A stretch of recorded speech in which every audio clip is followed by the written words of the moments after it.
Salam sejahtera saya ucapkan kepada semua ibu bapa penjaga murid tahun 1 sesi 2021. Saya ialah Puan Beatrice Resimadan selaku penyelaras program transisi 2021. Saya ingin mengucapkan setinggi-tinggi penghargaan dan terima kasih kepada semua ibu bapa penjaga kerana telah memilih SK Tanjung Batu sebagai sekolah di mana tempat anak anda akan menerima pembelajaran secara formal. Seperti yang kita sedia maklum, sesi persekolahan sepatutnya bermula pada 20 Januari 2021. Malangnya, pada masa ini, kita masih lagi berada di dalam fasa perintah kawalan pergerakan. Oleh yang demikian, semua proses pengajaran dan pembelajaran akan dilakukan secara dalam talian. Untuk makluman ibu bapa semua, satu grup WhatsApp telah dicipta dan semua ibu bapa diharap telah berada di dalam grup tersebut. Kami amatlah berbesar hati agar semua ibu bapa untuk tidak meninggalkan grup WhatsApp tersebut kerana sebarang hebahan mengenai program transisi tahun 1 akan dimaklumkan melalui grup tersebut. Pandemik COVID-19 telah memberi implikasi terhadap pembelajaran murid kerana kurikulum tidak dapat disampaikan secara bersemuka kepada murid pada semua peringkat persekolahan termasuk prasekolah. Bagi memastikan murid bersedia menghadapi pendidikan pada peringkat sekolah rendah, program transisi tahun 1 2021 dibangunkan dengan mengambil kira kandungan kurikulum prasekolah yang terkesan dan kurikulum tahun 1. Sekarang saya akan memberi penerangan mengenai apa yang dimaksudkan dengan program transisi.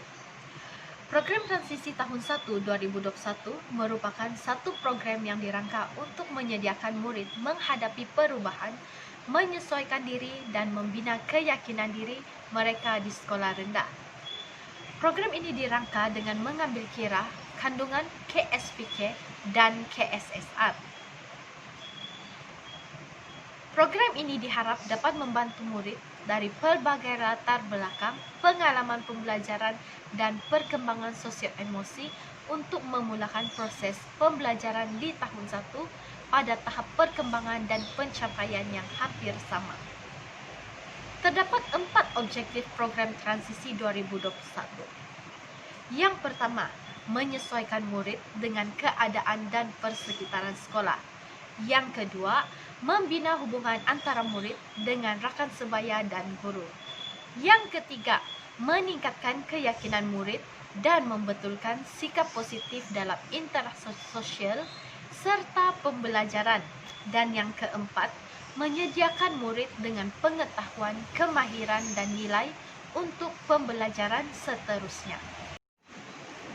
Program transisi diorganisasikan kepada 3 fasa, iaitu yang pertama, fasa persediaan.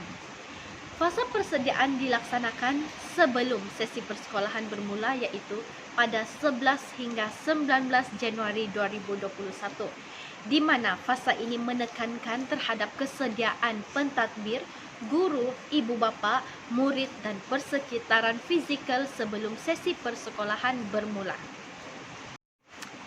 Fasa yang kedua ialah fasa penyesuaian, di mana fasa penyesuaian bermula daripada 20 Januari hingga 29 Januari 2021.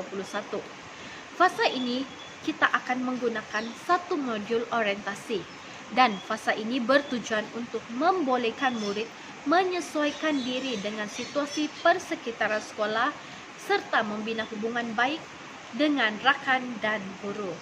Untuk makluman semua ibu bapa, pihak sekolah juga telah menyediakan modul orientasi. Pihak sekolah akan memaklumkan bila dan di mana modul itu boleh diambil kelak.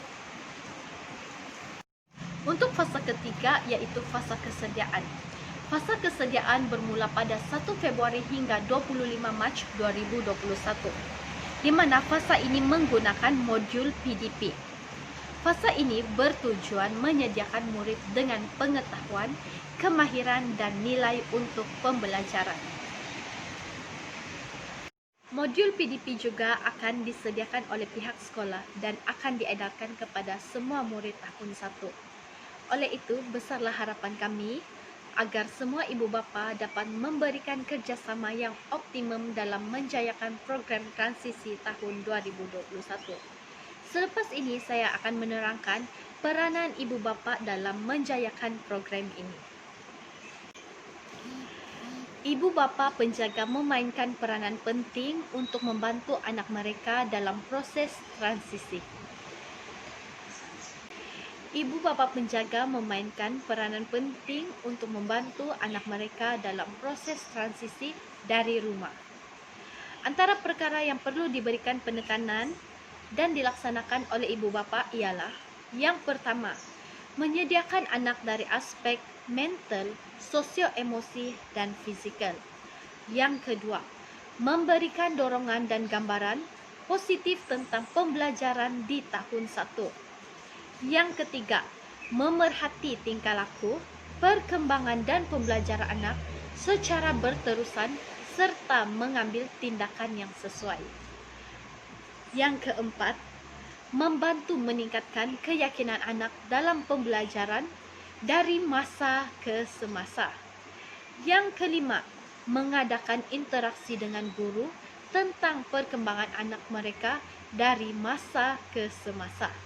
Dan yang keenam, memastikan kelengkapan pembelajaran seperti alat tulis, buku, dan pakaian sekolah disediakan.